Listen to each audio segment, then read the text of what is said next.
السلام علیکم ورحمۃ اللہ وبرکاتہ. والصلاة والسلام على من لا نبي بعده أما بعد فأعوذ بالله من الشيطان الرجيم بسم الله الرحمن الرحيم. تبت يدا أبي لهب وتب ما أغنى عنه ماله وما كسب سيصلى نارا ذات لهب وامرأته حمالة الحطب في جيدها حبل من مسد. صدق الله العلي العظيم وصدق رسوله النبي الكريم ونحن على ذلك من الشاهدين والشاكرين. اللهم ألهمنا رشدنا وأعذنا من شرور أنفسنا. اللهم وفقنا لما تحب وترضى من القول والفعل والنية. رب اشرح لي صدري ويسر لي امری واحلل عقدۃ من لسانی یفقهوا قولی. آمین یا رب العالمین. محترم حضرات، معزز سامعین، محترم خواتین، میری ماں اور بہنوں، میرے بھائیوں، پیارے بچوں، آج کی گفتگو کا عنوان ہے سورہ لہب. سورہ لہب کے کئی نام اور بھی ہیں، جیسے سورہ مسد ہے، اور سورہ لہب کا لفظ خود اس آیت میں آ رہا ہے. سورہ لہب اور سورہ مسد، مسد کا بھی لفظ سورت میں آ رہا ہے، اور ان دونوں کی وجہ بھی خود اس سورت میں وہ لفظ موجود ہے. وہ ایک جز لے کر کل کا نام رکھ دیا گیا ہے، تو چاہے لہب ہو یا مسد ہو. اور بعض لوگوں نے اس کا نام سورہ تبت بھی رکھا ہے پہلی آیت کی وجہ سے، مگر مشہور لوگوں میں سورہ لہب ہے. یہ سورت مکی ہے، یعنی مکی دور میں اسلام کے بالکل شروع میں نازل ہوئی، اور یہ نبی کریم صلی اللہ علیہ وسلم پر اس وقت نازل ہوئی جب آپ نے پہلا پیغام پیش کیا. اصل میں ایک آیت ہے سورہ شعراء پارہ 19 کی، وَأَنذِرْ، اور آپ ڈرائیے، عشیرتک الاقربین، عشیرہ کے معنی خاندان، تو عشیرتک الاقربین کے معنی اپنے اقربین جتنے قرابت دار ہیں ان میں اقرب، ان کو آپ پہلے اللہ کا پیغام پہنچا کر ڈرائیے. اور عربوں کا قاعدہ ڈرانے کا یہ تھا کہ کسی اونچی پہاڑی پہ کھڑے ہو کر آواز لگاتے تھے تاکہ پوری قوم جمع ہو، پھر وہ پیغام پہنچایا کرتے تھے. اس طریقے کے وہ لوگ بڑی اہم خبر سمجھتے تھے. تو جب یہ آیت نازل ہوئی نبی صلی اللہ علیہ وسلم کے پاس، تو آپ نے کیا کیا؟ ایک پہاڑی کا نام کوہ صفا ہے، مکے میں یہ پہاڑی کا نام کوہ صفا ہے. اور شاید کہ وہ سلسلہ جو آپ نے پڑھا ہے ان الصفا والمروہ من شعائر اللہ، تو یہ صفا پہاڑ پہلے بڑا تھا، کاٹتے چھاٹتے اب تو بلڈنگ میں آ گیا. تو یہ کوہ صفا کی پہاڑی پر آپ نے کھڑے ہو کر آواز کے ساتھ پکارا، یا بنی عبد مناف، یا بنی ہاشم، یعنی جو قریش کی خاندان کی شاخیں تھیں، بنی فلاں بنی فلاں، ان قبیلوں کے نام لے کے آپ نے آواز دیا. اور اس لفظ کو یا صباحا کہتے ہیں، یا صباحا، یعنی یہ پریشانی اور کسی مصیبت کے خبر دینے کی آواز ہے. تو سب لوگ جمع ہو گئے. سب جمع ہونے کے بعد اس پہاڑی پر کھڑے ہو کر، جس کے پچھلے حصے میں تو صرف اس کو نظر آتا ہے جو کھڑا ہے پہاڑی پر، اور جو نیچے ہیں ان کو صرف سامنے نظر آتا ہے.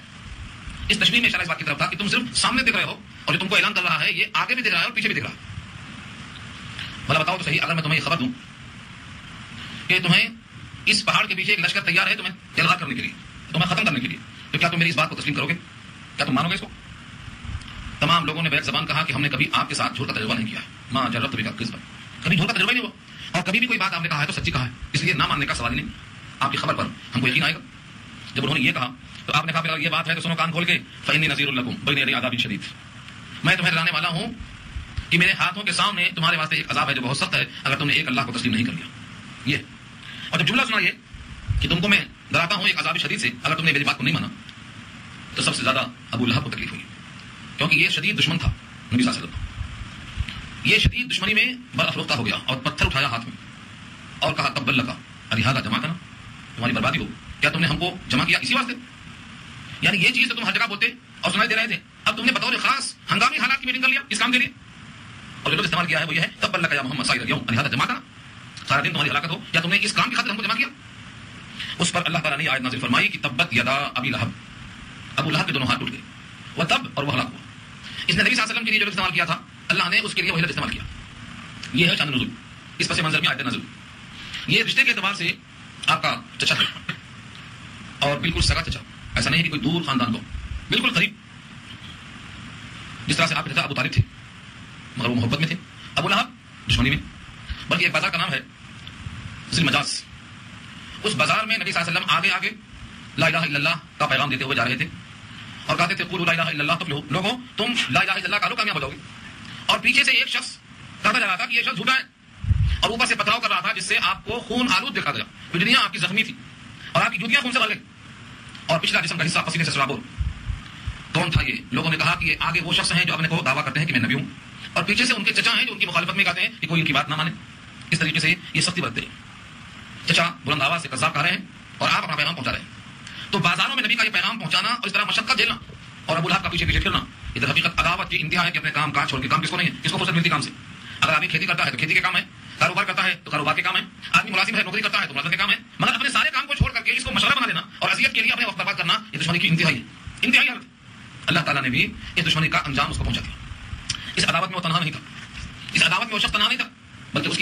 کا نام تھا عرفیت میں ام جمیل. یہ ام جمیل اتنا ہی شدید دشمنی میں تھی, بڑی سخت دعوت تھی. اور یہ ام جمیل ابو سفیان کی بہن ہے. ابو سفیان بھی آپ کو تفصیل معلوم ہوگی کہ سن 10 ہجری سے پہلے صرف 8 ہجری میں اسلام میں لائے ہیں. وہ آخر 2 سال میں اسلام میں کام آئے ہیں, ورنہ آخر سن 8 ہجری تک وہ دشمن اسلام بدل رہے. تو ظاہر بات یہ کہ اسلام لانے کا ان کا واقعہ جب 8 ہجری کا ہے تو 8 ہجری تک وہ مخالفت کرے. نبی صلی اللہ علیہ وسلم کی وفات ظاہری 10 ہجری میں ہوئی ہے. آپ کی وفات سے صرف 2 سال پہلے اسلام میں آئے. اب ان کی وہ بیٹی ہیں جن کا نام ام جمیل ہے, اور بعض لوگوں نے العورہ کا پکارنے میں العورہ. تو ابو لہب کی مخالفت وہ تھی, اور بیوی ام جمیل جو ابو سفیان کی بیٹی ہیں ان کی مخالفت یہ تھی. جب یہ صورت نازل ہو گئی اس پس منظر میں جو ابھی سن چکے ہیں آپ, تو یہ خاتون غصے میں آپے سے باہر ہو کے ایک پتھر لے کے تلاش کرنے لگی گھر سے. بعض روایتوں میں پتھر ہے اور بعض روایتوں میں کلہاڑی ہے, فارن کا لفظ ہے. پتھر لے کر بیت اللہ میں گئی اس خیال سے کہ جہاں بھی نظر آئیں گے اس پتھر سے اپنی پوری کوشش سے زخمی کرنا ہے. وہاں اطراف میں ابو بکر صدیق رضی اللہ عنہ بیٹھے ہوئے ہیں. اس عورت نے جب دیکھا نبی کو تو اللہ نے اس کی بصارت کو چھین لیا. اس نے ابو بکر کو دیکھا مگر نبی کو دیکھنے پر قادر نہیں ہوئی. اللہ یہ بھی کر سکتے تھے کہ بالکل اندھا کر دیتے, لیکن اللہ کی قدرت کا کرشمہ ہے کہ نبی کو دیکھنے پر قادر نہیں, اور نبی کے ساتھی صدیق اکبر کو دیکھنے پر قادر. ان سے پوچھتی ہے تمہارے ساتھی ہماری حجو کرتے ہیں, ہماری برائی بیان کرتے ہیں, کچھ پیغام سناتے ہیں ہمارے خلاف, اگر وہ آج مل گئے تو اس پتھر سے ان کا سر پھوڑتی. اور جبکہ آپ کے بازو بیٹھے ہوئے ہیں صدیق اکبر, یہ اللہ کی طرف سے ہے کہ آپ کو دیکھنے کی طاقت اس سے ہوگی. نبی صلی اللہ علیہ وسلم فرماتے ہیں کہ اس خاتون کی نگاہ کو اللہ نے سلب کر لیا, اس کے دیکھنے پر قادر نہیں. اور ہمیشہ یہ خاتون لکڑی لاتی, کانٹے دار جھاڑیاں, اور ان کو نبی کے راستے میں ڈال دیتی تاکہ آپ جب صبح اٹھتے ہیں اور نماز کے لیے آتے اور جاتے ہیں تو آپ کو کانٹے سے تکلیف پہنچے, چبھن پہنچے. خش و خاشاک چن کے لایا کرتی تھی, یہ اس کی فطرت تھی. اللہ تعالیٰ نے نبی صلی اللہ علیہ وسلم کا نام محمد رکھا ہے, لیکن یہ غصے میں برافروختہ ہو کر بجائے محمد کہنے کے مزمم کرتی تھی. محمد کا مادہ حمد ہے, محمد جس کی تعریف کی جائے, جس کی تعریف کی گئی ہے وہ لفظ حمد سے محمد اس کا آبجیکٹ ہے, اس کا مفعول بنا ہوا. لیکن یہ غصے کی وجہ سے آپ کو بجائے محمد کہنے کے مزمم کرتی. مزمم مانے جس کی ذم اور برائی کی جائے. نبی صلی اللہ علیہ وسلم مسکراتے اور فرماتے کہ دیکھو اللہ نے مجھے اس کے شر سے کیسا بچایا. یہ برائی کرتی ہے مزمم کی, اور میرا نام محمد ہے. یہ میری برائی نہیں کر رہی, کسی اور کی کر رہی ہے, کیونکہ میں تو مزمم نہیں ہوں, میرا تو محمد نام ہے. محمد نام والے کی برائی نہیں کر رہی ہے. تو آپ مسکراتے سمجھتے تھے کہ اس کے شر سے اللہ نے کیسا بچایا. اس کے دماغ میں ایک بات ڈال دی کہ وہ مزمم کی برائی کرتی ہے. مزمم کون ہے کہ معلوم, میں تو محمد ہوں اور احمد ہوں. نہ یہ محمد کی برائی کرتی ہے نہ احمد کی کرتی ہے. اس طرح سے نبی صلی اللہ علیہ وسلم مسکراتے تھے. عبد العزا اس کا نام تھا اصل میں, عبد العزا ابن عبد المطلب. یہ ابو لہب کنیت تھی. عربوں میں کنیت سے آگے مشہور ہوتا تھا. بہت سی کنیتوں کو آپ سن سکتے ہیں. اس کا اصل نام عبد العزا ابن عبد المطلب ہے, اور عزا ایک بت کا نام تھا, بت. اور علامہ حفیظ رمزی نے شاہنامہ اسلام میں سپورٹ کیا ہے. یہ عزا پہ ہو نائلہ پر فدا تھا. قبیلے کا بت ایک جدا تھا, کسی کا ہوبل تھا, کسی کا صفا تھا. یہ عزا پہ ہو نائلہ پر فدا تھا. اسی طرح کر یہ خدا تھا. تو عزا بتوں کا نام تھا. اس بت کے بندگی میں یہ پیش تھا, اس کا نام عبد العزا پڑ گیا. اصل نام اس کا عبد العزا ابن عبد المطلب, مگر مشہور تھا ابو لہب سے. اگر ابو لہب کے بجائے عبد العزا کی برائی کی جاتی تو اس لوگ جانتے بھی نہیں کون ہے. مشہور تھا, جیسے ہمارے پاس کسی کا نام اصلی ایک ہوتا ہے اور مشہور ہوتا ہے دوسرے نام سے, جس کو مرکب کر دیتے ہیں. بعض دفعہ تو دوستوں کو ڈھونڈنا پڑتا ہے, اس نام کا کوئی آدمی ہے, من ہوتا ہے تمہارا دوست کا اصل نام یہ ہے. تو عبد العزا کے نام سے آیتوں میں تعارض نہیں کیا گیا, بلکہ ابو لہب کے نام سے, کیونکہ اسے مشہور تھا, کنیت تھی. اور ایک خاص وجہ مناسبت کی ہے کیونکہ لہب کے معنی شعلہ. ابو لہب شعلے کا باپ. ابو لہب شعلے کا باپ ہے. اس کے جو گلے تھے انگاروں کی طرح سرخ تھے, گورا چٹا, کیونکہ قریش خاندان کا ہے. عبد المطلب ہی کے جو شاہ نبی صلی اللہ علیہ وسلم پیدا ہوئے ہیں, جو سب سے زیادہ حسین ہے کائنات میں, سب سے زیادہ اجمل ہے. جب بھتیجا اجمل ہے تو چچا کچھ ہوگا خوبصورت. اس خوبصورتی کی وجہ سے ان کے گلوں کو دیکھ کر ان کا نام شعلے کے باپ رکھا, ابو لہب. اور جانا بھی ہے ان کو نارا لہب میں, ایسی آگ جو شعلے والی ہے. تو قرآن کریم نے عبد العزا کو چھوڑ کر ایسا لفظ اختیار کیا ہے جو مماثلت رکھتا ہے. ذات لہب سے ابو لہب کی مناسبت ہے لفظی اعتبار سے. اور دوسرے عبد العزا میں شرک کی بو آتی ہے, بت کا بیٹا, بت کا بندہ. تو بھلا بت کا بندہ قرآن کیوں کہے گا کہ شرک کی بو آئے. اسی بات سے ایک تو ان کے نام کا غیر مشہور ہونا, دوسرے شرک کی بو آنا, تیسرے اس کو آگ سے اس کے چہروں کی مناسبت میں ابو لہب اس کا نام استعمال کیا قرآن کریم نے, اور اصل نام کو چھوڑ دیا. اللہ تعالیٰ نے اس صورت کے اندر بد دعا جو کی ہے اور اس کی خبر فوراً دے دی ہے. پہلے لفظوں کو آپ دیکھیں. یہ صورت مکی ہے, اس پس منظر میں دیکھیں. اس صورت میں صرف 5 آیتیں ہیں. تبا یا تبو کے معنی ہلاکت. تبا قرآن کریم میں لفظ تبا استعمال ہوا ہے, اور تباب اس کا مادہ ہے, تباب. وما کید فرعون الا فی تباب. فرعون کا گاؤں صرف تباہی تھا. تو تباب کے معنی ہلاکت کیا تھے, قرآن میں استعمال ہوا ہے. تو تبت اس کا فعل ماضی ہے, تبت. اور یدا یہ تسنیہ ہے, یدن سے, یدن کے معنی ہاتھ, اور یدا دونوں ہاتھ. ابو لہب اصل میں ابو لہب ہے جس کی کنیت ہے, عبد العزا کی کنیت ہے ابو لہب. یہ گرامر کے لحاظ سے ابو جا کر ابھی بن گیا. اتنا باریک گرامر نہیں چلے گا آپ کو کہ ابو لہب جا کے ابھی لہب کیوں بن گیا. جب آبجیکٹ ہوتا ہے تو ابو ابھی بن جاتا ہے, جہاں بھی آئے گا تو یہاں آبجیکٹ ہو کے مفعول ہو کے آ رہا ہے. اسی واسطے یہ ابو لہب جا کے ابھی لہب بن گیا. ابو لہب کے دونوں ہاتھ ٹوٹ گئے. تو کیا ٹوٹے, دونوں ہاتھ ٹوٹے, کس کے, ابو لہب کے.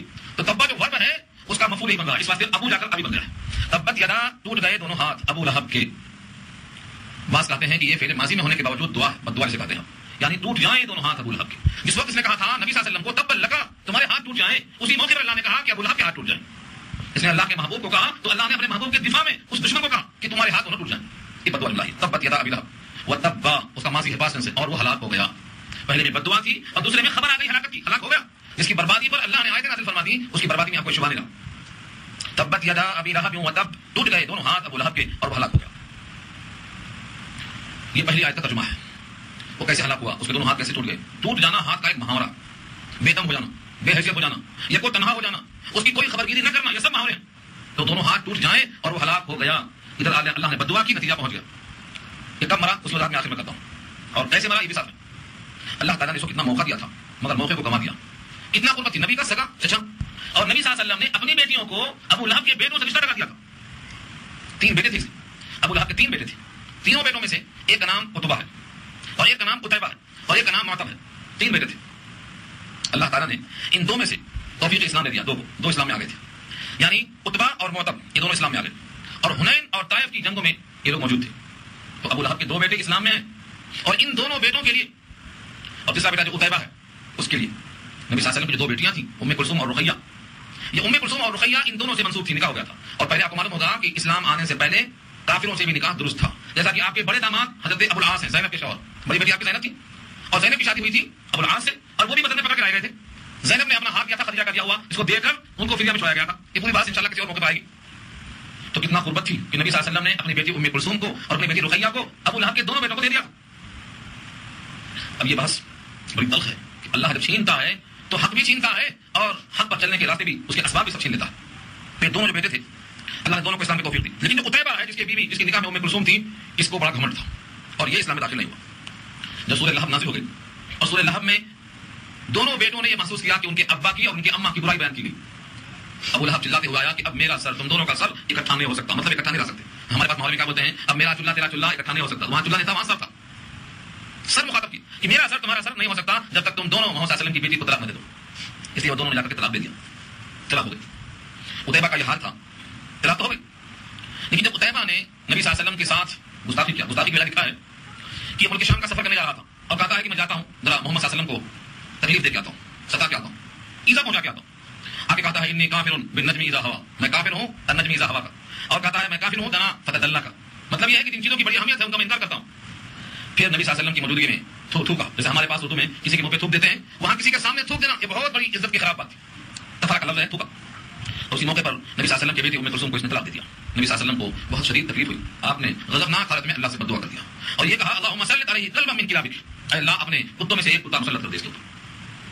یہ قتیبہ کا حال ہوا. نبی کے بولنے کے بعد میں وہ کیسے بچ سکتا ہے. میں یہاں اس بات کو مختصر کرتا ہوں ورنہ یہ بات نکل جائے گی کہ اللہ تعالیٰ نے جیسا کہا تھا ویسا ہوا. وہ دونوں تو اسلام میں آ گئے اور دونوں کو شہادت کی موت آئی. حنین میں اور طائف میں دونوں موجود تھے.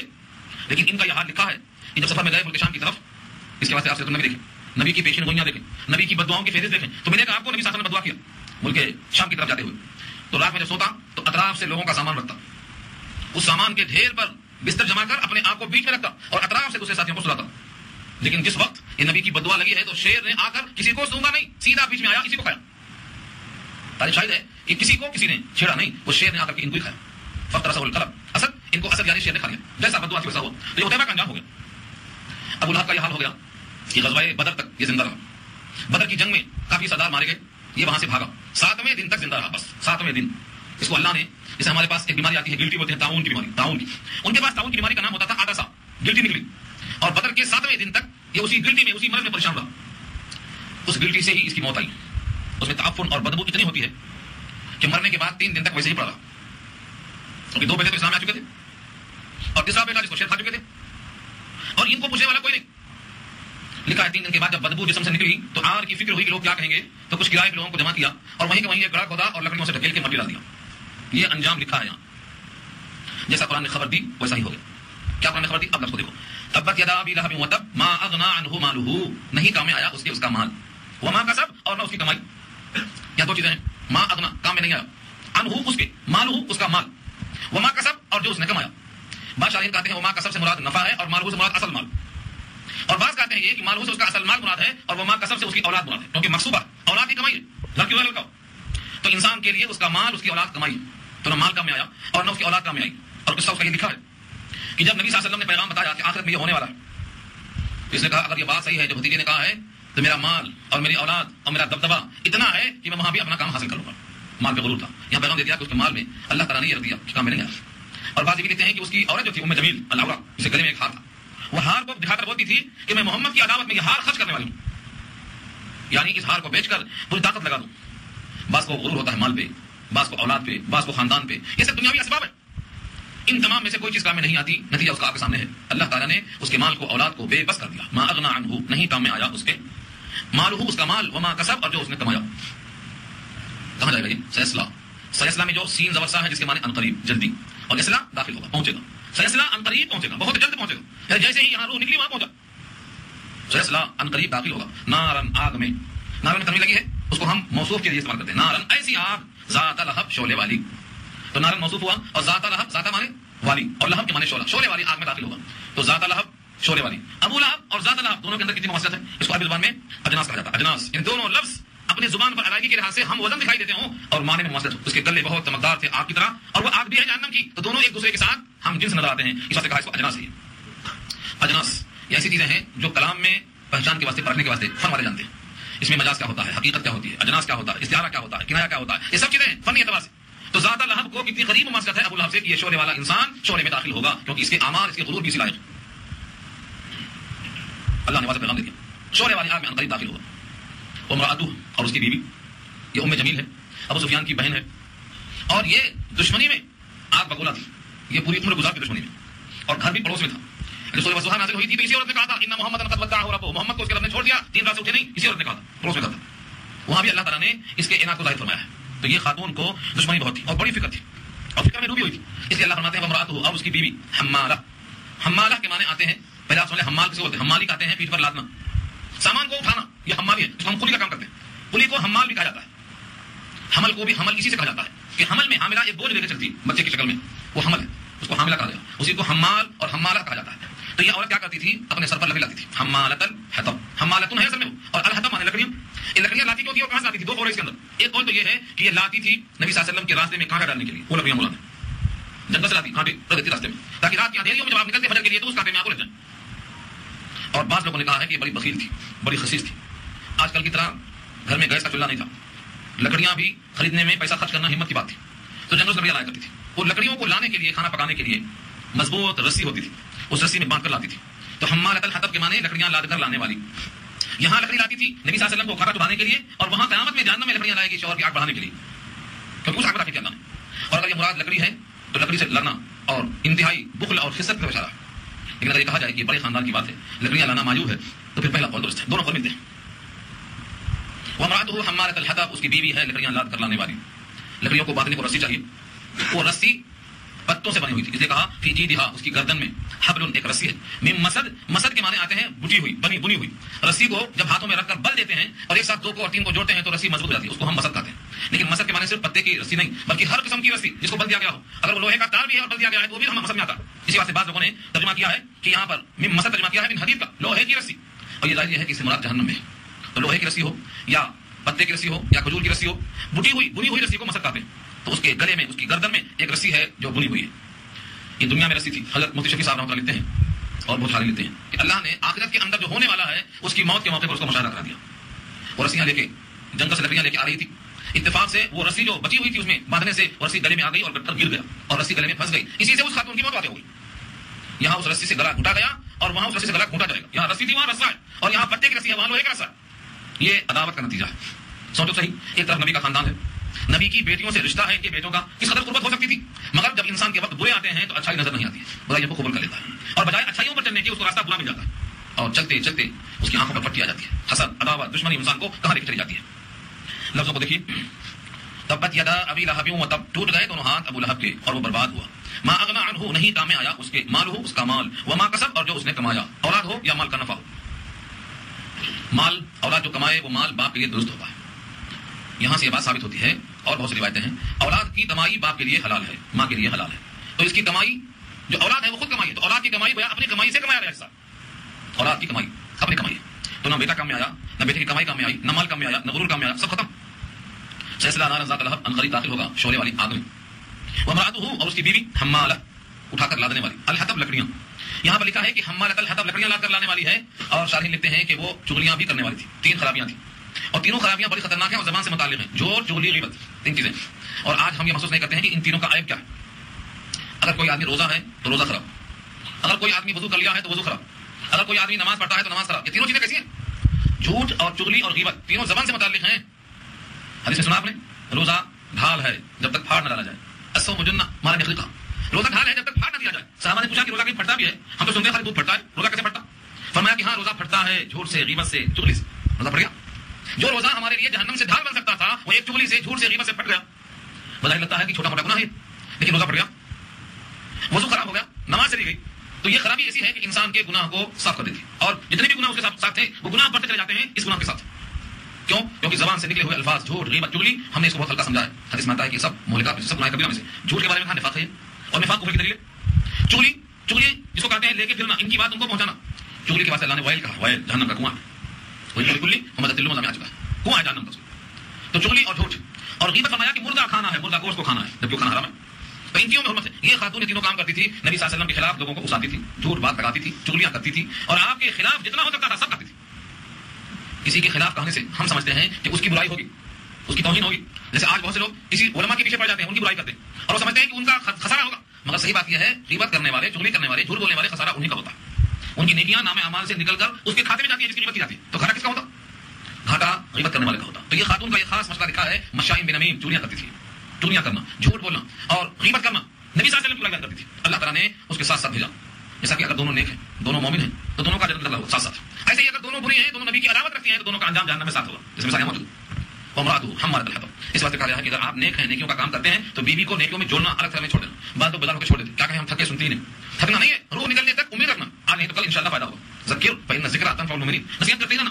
جب آپ کے ساتھ اللہ نے جوڑ دیا ہے تو اس کا رزق آپ کے ساتھ ہے, تو آپ کی جنت اس کی جنت کے ساتھ کیوں نہیں ہے؟ آپ کوشش کرنا چاہیے. یہاں انجام دیکھ لو کہ اگر عورت بھی بری ہے, مرد کے ساتھ جہنم میں جائے گی, عورت اچھی ہے اور مرد بھی اچھا ہے, تو دونوں کا انجام اچھا ہوگا. مثال دیتے اس پہلے میں حضرت فاطمہ کی والی جن میں واضح کر دیا اللہ کہ یہ دونوں جنتی ہیں, ان کا نکاح نہیں ٹوٹے گا. تو آدمی اگر دنیا کے ماحول میں اس طرح سے گزارے تو یہ موقع ملتا ہے. ورنہ اتنی قربت کے باوجود مکے میں ہے, نبی کے خاندان میں ہے, رشتہ داریوں میں ہے, لیکن اللہ توفیق چل لیا. تو توفیق مانگتے رہنا, توفیق مانگنا ضروری. اگر آدمی مکے میں پیدا ہو اور نبی کے خاندان والوں کے اس ماحول کو آپ دیکھیں تو اندازہ کر سکتے ہیں جب تک اللہ کی توفیق نہ ہو کہیں پیدا ہونا کافی نہیں. کہیں پیدا ہو, مکے میں پیدا ہونے کے باوجود, نبی کے خاندان سے تعلقات, رشتے ہونے کے باوجود توفیق سب ہو گئی, جنم چلا گیا. اس لیے غرور نہیں کرنا چاہیے میں کون سے خاندان کا ہوں, میرا کون سا خاندان ہے, میرا نسل نامہ کیسا ہے. ہمیشہ جب تک روح اسلام اور ایمان پر نہ نکل جائے تب تک فقیر اور محتاج سمجھ کر اللہ سے ہدایت کی توفیق اور ایمان پر خاتمہ کی توفیق مانگتے رہنا. یہ سبب ملتا ہے. تو اس عورت کو اللہ نے لکڑی لانے والی اور اس جرم کی پیدائش میں کہ اللہ تعالیٰ نے اس کے گلے میں اللہ تعالیٰ نے رسی رکھی تھی, اور رسی بھی مونچھ کی بٹی ہوئی رسی تھی, مضبوط رسی. اشارہ اگر جنت کی جہنم کی طرف ہے تو مطلب اس کا یہ ہوگا کہ جہنم میں اس کے گلے میں جو رسی ہوگی وہ اتنی بٹی ہوئی اور اتنی مضبوط ہوگی, اتنی گھٹی ہوئی ہوگی کہ وہ رسی ٹوٹ نہیں سکتی ہے اور ہمیشہ کے واسطے جہنم میں گزرنا پڑے گا. ان تمام باتوں سے ہمیں یہ سبق ملتا ہے کہ ہم ہر آن اللہ کی توفیق اور اپنے ساتھ جو اللہ کے انعامات ہیں ان کی باقی رہنے کی دعا کریں کہ ہمارا یہ ایمان جو ہمیں موجود ملا ہے اس میں اللہ اضافہ کریں اور مرتے دم تک اسی پر ہم کو قائم اور دائم رکھیں. دعا کر لیجیے. الحمدللہ رب